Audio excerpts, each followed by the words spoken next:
Hello dear friends, welcome to our YouTube channel support to learn. दोस्तों, video को start करने से पहले आप हमारे YouTube channel support to learn को सब्सक्राइब कर दें। तो दोस्तों चलिए वीडियो को स्टार्ट करते हैं।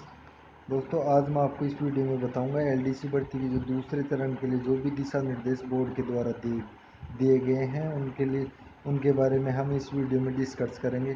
तो दोस्तों, एलडीसी भर्ती के दूसरे चरण की परीक्षा में अभ्यर्थी नहीं ला सकेंगे कीबोर्ड और स्टिकर।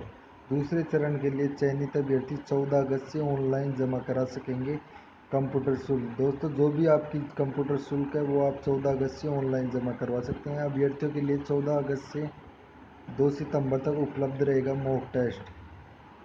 दोस्तों, राजस्थान कर्मचारी चयन बोर्ड ने मंगलवार को लिपिक ग्रेड द्वितीय कनिष्ठ सहायक संयुक्त भर्ती 2018 के दूसरे चरण की गति और दक्षता परीक्षण के लिए कंप्यूटर शुल्क जमा कराने की तिथि का ऐलान कर दिया है। अभ्यर्थी कंप्यूटर शुल्क अपनी एसएसओ आईडी पर उपलब्ध इस भर्ती के एडमिट कार्ड सेशन में जाके 14 अगस्त से जमा करवा सकते हैं। यह शुल्क जमा होने के बाद ही अभ्यर्थी अपना ई प्रवेश पत्र डाउनलोड कर सकेगा।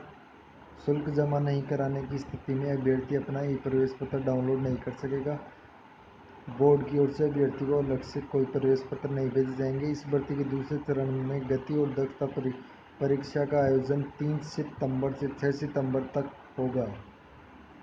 इसके साथ ही अभ्यर्थियों की सुविधा के लिए मॉक टेस्ट का लिंक भी जारी कर दिया गया है।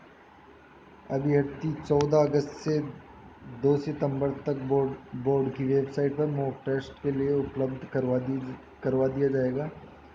बोर्ड ने अभ्यर्थियों से कहा है कि वे इस मॉक टेस्ट का ट्रायल अवश्य दें ताकि परीक्षा के दौरान किसी प्रकार की परेशानी नहीं हो। इस भर्ती में 12,456 पदों के लिए हो रही है। इस परीक्षा में सबसे अधिक 13,90,014 अभ्यर्थियों ने आवेदन किया है। प्रथम चरण की परीक्षा का परिणाम 7 मार्च को घोषित हो गया था। दूसरे चरण की परीक्षा के लिए 36,549 अभ्यर्थियों को योग्य घोषित किया गया था।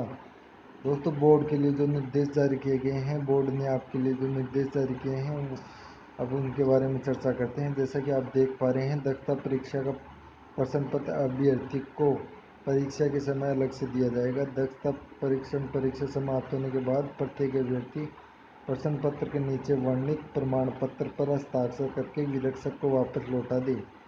दक्षता परीक्षा पूरी होने के बाद प्रश्न पत्र निरीक्षक को वापस नहीं लौटाएगा तो उसकी परीक्षा परिणाम जारी नहीं किया जाएगा।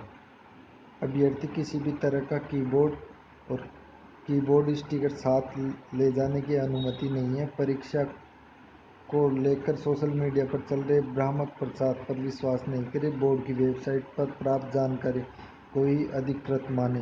दोस्तों, अब हम डिस्कस करेंगे जो भी आपकी शुल्क रखी गई है उसके बारे में। 450 रुपये सामान्य वर्ग के अभ्यर्थी व अन्य पिछड़ा वर्ग अति पिछड़ा वर्ग के क्रीमी श्रेणी के अभ्यर्थियों के लिए 450 रुपये रखे गए हैं।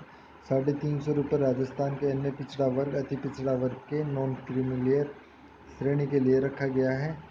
250 रुपये राजस्थान के SC/ST के अभ्यर्थियों के लिए रखा गया है। जो बोर्ड के अध्यक्ष, राजस्थान कर्मचारी बोर्ड के अध्यक्ष हैं BL जाटावत, उन्होंने बताया है कि अभ्यर्थी 14 अगस्त से कंप्यूटर शुल्क ऑनलाइन जमा करा सकते हैं ताकि वे ई प्रवेश पत्र डाउनलोड कर सके। इस परीक्षा के लिए बोर्ड की वेबसाइट पर मॉक टेस्ट का लिंक उपलब्ध करवा दिया जाएगा, जिससे आप 14 अगस्त से 2 सितंबर तक वेबसाइट पर इस मॉक टेस्ट को आप दे सकते हैं। और ये मॉक टेस्ट आपके लिए बहुत ही महत्वपूर्ण है ताकि आप जब भी एग्ज़ाम देंगे तो आपसे कोई गलती नहीं हो। तो दोस्तों, जिन भी स्टूडेंट्स की द्वितीय चरण की परीक्षा है उसके लिए हमारी तरफ से उनको बेस्ट ऑफ लक। और हमारे YouTube channel support to learn को सब्सक्राइब कर दें। Thank you.